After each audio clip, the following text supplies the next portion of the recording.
Hi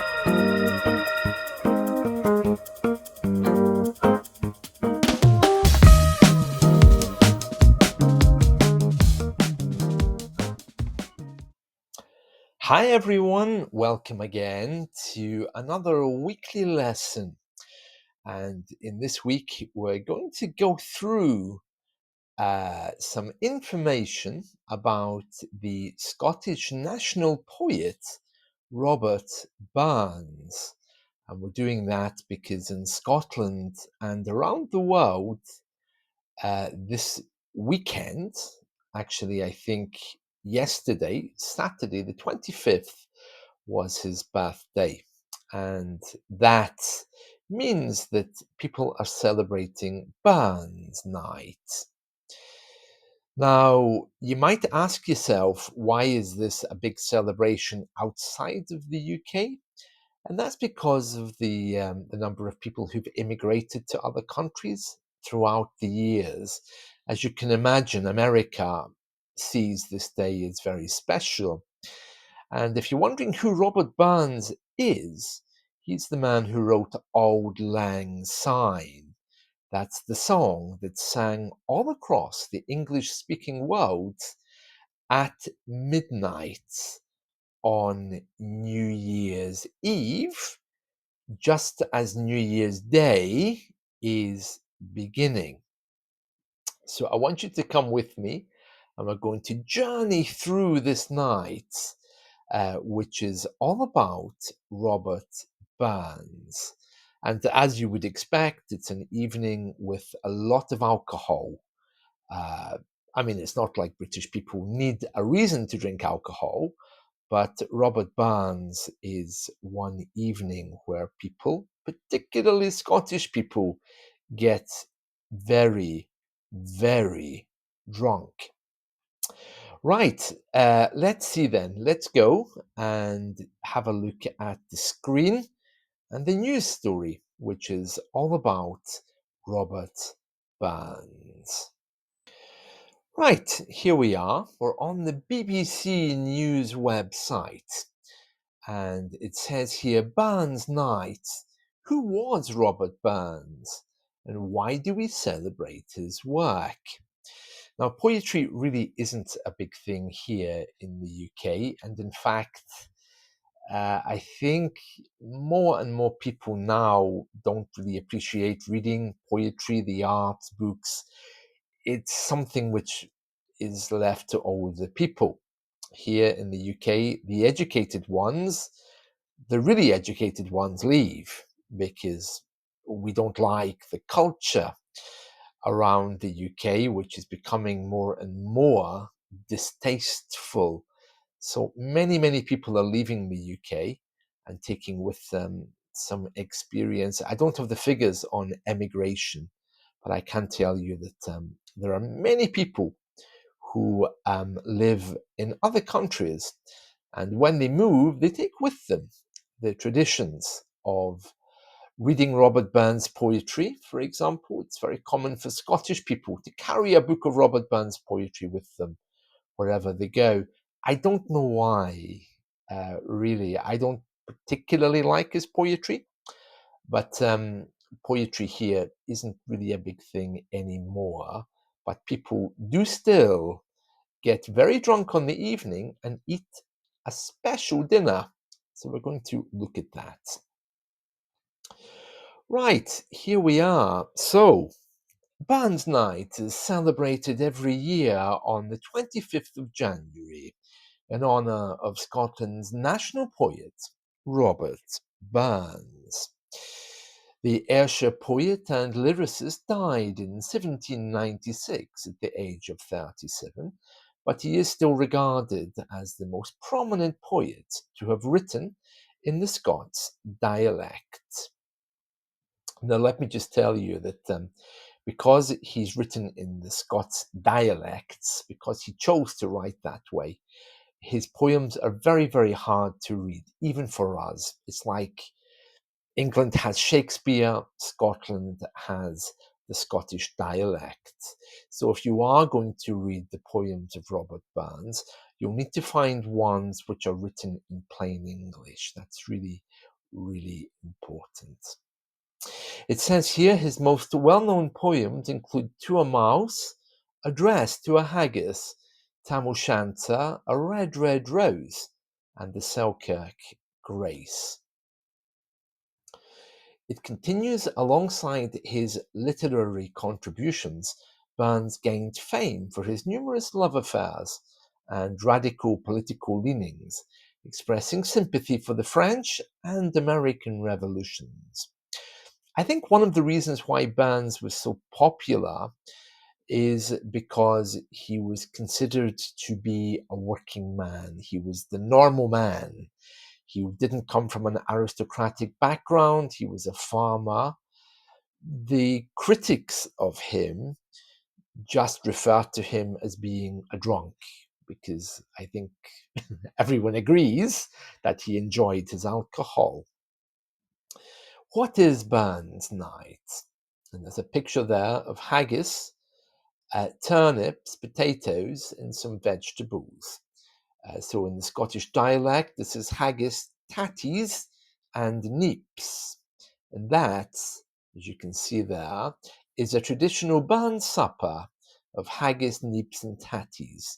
And if you try to say that outside of Scotland, people aren't going to understand.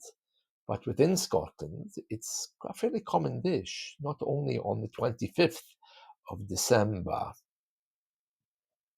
It says here, Burns Night, or the Burns Supper, is traditionally celebrated with a dinner consisting of haggis, neeps, and tatties, more commonly known as turnips and potatoes.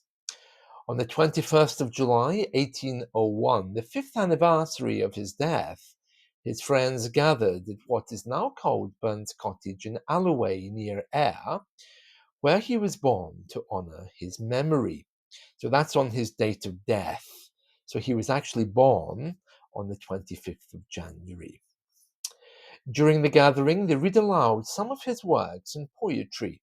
One poem addressed to a haggis was recited as they dined on haggis and a sheep's head. To dine on something is to eat it. Okay, to dine, the noun is dinner.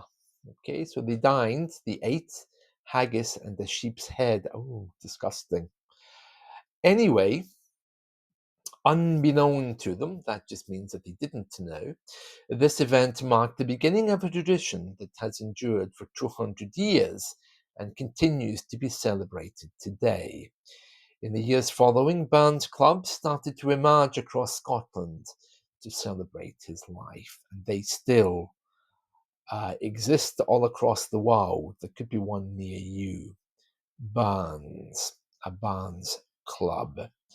Okay, so when is Burns Night? And you can see a picture of one of his poems there. This is a typical example of the Scottish dialects. So I'll read what it says here in the Scottish dialects, and then I'll read it in English. The Selkirk Grace. Some hae meeting canna eat, and some would eat that want it. But we ha meat, and we can eat. And say the Lord be thanked. Okay, so what that's saying there is some have meat and can't eat, and some would eat if they wanted it, but we have meat and we can eat. And so to God we should be thankful. That's what it's saying there. Now, I have to say, many people in England would just imagine that this man is a crazy man writing in the Scottish dialect, because the Scottish dialect is not understood anywhere outside of Scotland.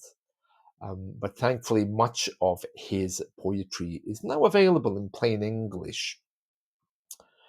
And many people learn the Scottish dialect just so they can read it, in the same way as you might learn a Shakespeare play in its original language, just to improve your knowledge of English.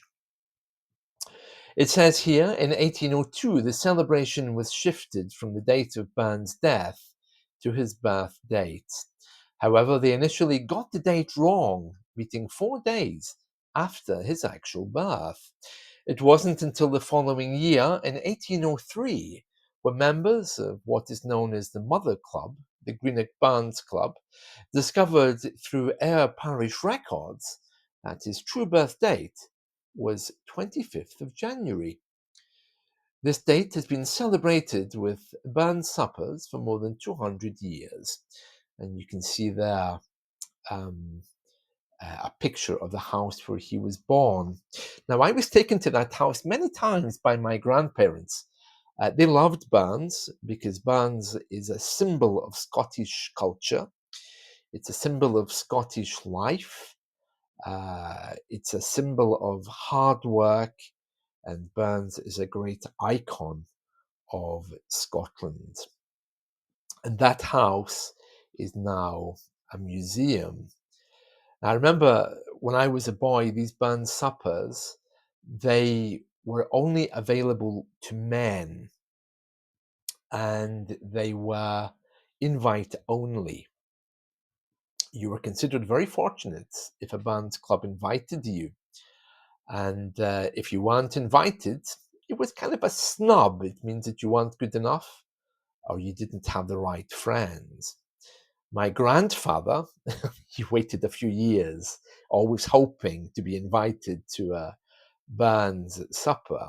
And eventually he was. Towards the end of his life, he managed to go to Burns suppers where he used to get really, really drunk. And my grandmother used to get really angry at him.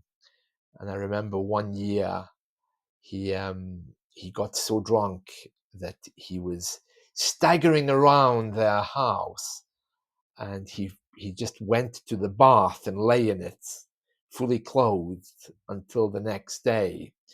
And my grandmother was so angry at him, she left him there. She said that she was almost going to turn on the water in the bath to give him a shock.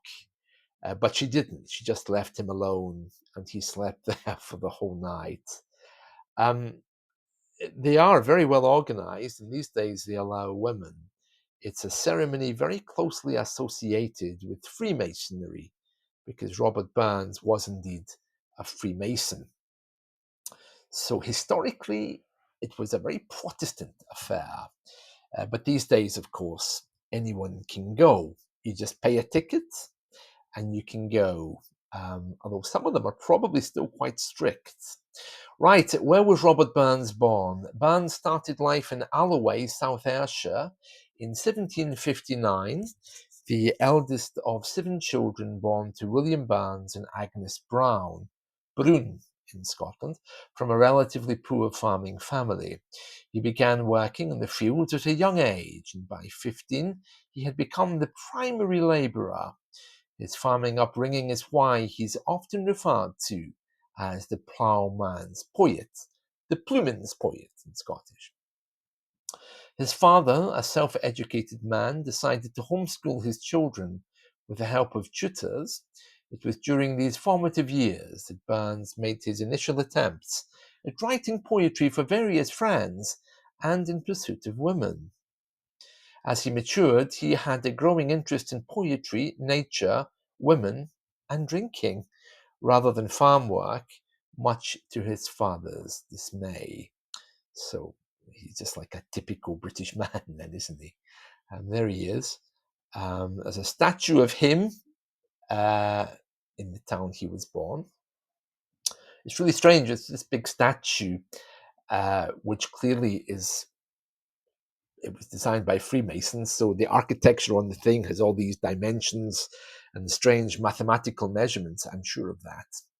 Right, Burns was known to have had many affairs throughout his life. An affair is, when you have a romantic endeavor with people that you're not married to.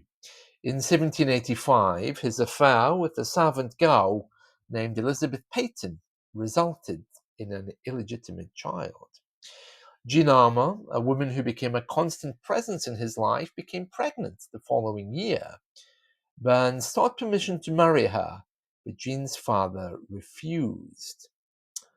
Annoyed by this, Burns planned to travel to Jamaica, it was a colony back then, with another woman named Mary Campbell, but she tragically died shortly after.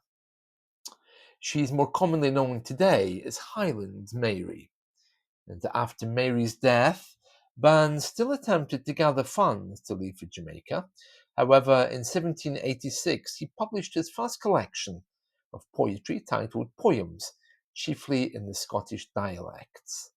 Yeah, I remember when my parents moved to England when I was a very young boy, someone gifted me with that book, or a copy of that book, which is still widely available today. These poems garnered, interesting word, rapid success. It just means made rapid success for him, making him known across Scotland. He postponed his intended trip to Jamaica. Where did he live? Yeah, this is his house there in Dumfries, which is probably his last residence, I would imagine. Yeah, that's it there.